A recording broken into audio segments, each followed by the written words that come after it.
अगली बात करें differences between calls in arrear and calls in advance. इसकी डिटेल कि किस तरह से अकाउंटिंग होगी आगे फर्दर इसी लेक्चर के अंदर कवर करने वाले हैं। तो कॉल्स इन एरियर क्या है? एक ऐसा कॉल्ड अप कैपिटल का पार्ट जो कंपनी को रिसीव नहीं हुआ, वो कॉल्स इन एरियर है। और अनकॉल्ड कैपिटल का वह पार्ट जो कंपनी ने आज ही रिसीव कर लिया, वो कॉल्स इन एडवांस है। जो पैसा कंपनी ने मांगा, कंपनी ने जो कैपिटल मांगी उसे क्या बोलते हैं? Called up capital. अगर शेयर होल्डर ने पेड नहीं की तब वो कॉल्ड अप कैपिटल मानी जाएगी calls in arrear.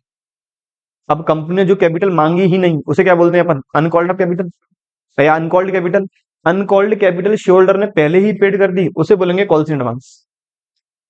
Interest rate की बात करें तो कंपनी एक्ट 2013 की टेबल एफ के अकॉर्डिंग, याद रखें टेबल एफ के according, company calls in arrear पर इंटरेस्ट करेगी चार्ज, जो रहेगा 10% पर एनम। और कंपनी कॉल्स इन एडवांस पर इंटरेस्ट करेगी अलाउ, जो रहेगा 12% पर एनम।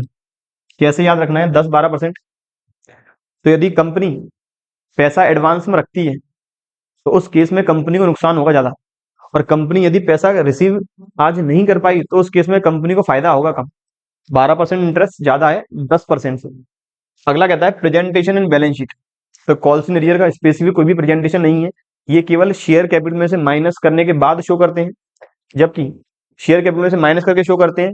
जबकि जो कॉल्स इन एडवांस है ये हम करंट लाइबिलिटी की अदर करंट लाइबिलिटी के अंदर शो करेंगे या प्रेजेंट करेंगे। अगला अकाउंटिंग क्या होगा? तो कंपनी ने कॉल्स इन एरियर पैसा मांगा, कॉल मांगी, रिसीव नहीं हुआ, तो कंपनी को कॉल्स इन एरियर अकाउंट करना होगा डेबिट, और उस रेस्पेक्टिव कॉल को करेंगे क्रेडिट। मतलब जिस कॉल के लिए पैसा कंपनी ने मांगा था, कंपनी मैक्सिमम पैसा मांगती है 4 इंस्टॉलमेंट में। ये वाले केस केवल और केवल इंस्टॉलमेंट वाली कैटेगरी के लिए अप्लाई होंगे। कंपनी मैक्सिमम मांगती है 4 इंस्टॉलमेंट में, एप्लीकेशन, अलॉटमेंट, फर्स्ट कॉल और फाइनल कॉल। एप्लीकेशन वाली कोई भी ऐसी कंडीशन नहीं होगी जब पैसा रिसीव नहीं हुआ, केवल अलॉटमेंट, फर्स्ट कॉल और सेकंड कॉल का पैसा नहीं आ सकता। अदरवाइज एप्लीकेशन 100% केसेस में कंपनी को हर बार रिसीव होगी। तो कंपनी ने अगर अलॉटमेंट का पैसा रिसीव नहीं किया तो entry calls in account debit to share allotment. First call receive नहीं किया तो calls in account debit to share first call. इस तरह से फिर जब ये पैसा कंपनी करती है रिसीव, तो पैसा रिसीव करते वक्त एंट्री करेगी bank account debit to calls in arrear, और उस समय ही कंपनी उस रेस्पेक्टिव शेयर होल्डर से इंटरेस्ट भी करेगी चार्ज। इंटरेस्ट चार्ज करने की एंट्री कंपनी के लिए interest on calls in arrear रहेगी इनकम, करेंगे क्रेडिट, और वो रिसीव करेंगे कैश या फिर बैंक अकाउंट के थ्रू, तो एंट्री होगी bank account debit to interest on calls in arrear. बात करें कॉल्स इन एडवांस, तो कंपनी के लिए कॉल्स इन एडवांस लाइबिलिटी है।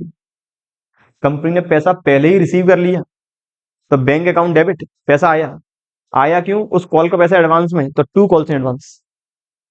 कॉल्स इन एडवांस चला जाएगा करंट लाइबिलिटी के अदर करंट लाइबिलिटी में। जब इस पैसे को मैं करूंगा एडजस्ट, जब इस पैसे को मैं करूंगा एडजस्ट, एडजस्ट कैसे करेंगे? सपोज ये अमाउंट आ चुका है फर्स्ट कॉल के लिए, तो फर्स्ट कॉल के दौरान एडजस्ट करने की एंट्री क्या होगी? Calls in advance account debit to share first call. उस समय ही कंपनी को जब पैसा रिसीव किया उस दिन से लेकर कब पैसा रिसीव करना था उतने टाइम पीरियड की इंटरेस्ट करनी होगी, इंटरेस्ट का पेमेंट करना होगा, एंट्री होगी वो इंटरेस्ट कंपनी के लिए खर्चा है, interest on calls in advance account debit to bank. उम्मीद करता हूं यहां तक ये चारों डिफरेंसेस क्लियर हो चुके हैं। ये बात थी बच्चों कॉल्स इन एरियर और कॉल्स इन एडवांस के बीच के कुछ डिफरेंसेस। मेजर डिफरेंसेस है ये वाला 10% और 12% वाला।